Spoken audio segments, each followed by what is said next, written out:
দুনিয়াতে যখন শীতকাল আসে তখন দেখবেন গাছের পাতাগুলো ঝরে ঝরে পড়ে যায়। এই গাছের পাতা ঝরার মধ্যে মানুষের জন্য অনেক শিক্ষণীয় একটা জিনিস আছে।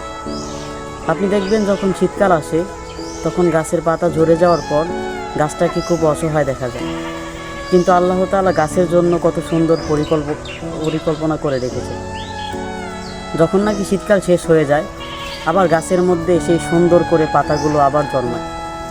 গাছ কী করে, তার নষ্ট পাতাগুলো ঝরিয়ে দিয়ে সেই গাছের মধ্যে নতুন নতুন সুন্দর সুন্দর পাতা, সুন্দর সুন্দর ফুল জন্মায়। এজন্য মানুষের জীবনের মধ্যে যত খারাপ সময় আসুক সেটা ঝরে পড়ে যাবে। মানুষের সময় খারাপ হতে পারে, এরপরে মানুষের আরও বিপদ হতে পারে, সব কিছুর মধ্য দিয়ে সব কিছু ঝরে পড়ে যাবে। সেই গাছের মতো মানুষের জীবনেও আল্লাহ পাক কোনো এক সময়, ভালো সময় গাছের পাতার মতো আবার জন্মিয়ে দিবে ইনশাআল্লাহ।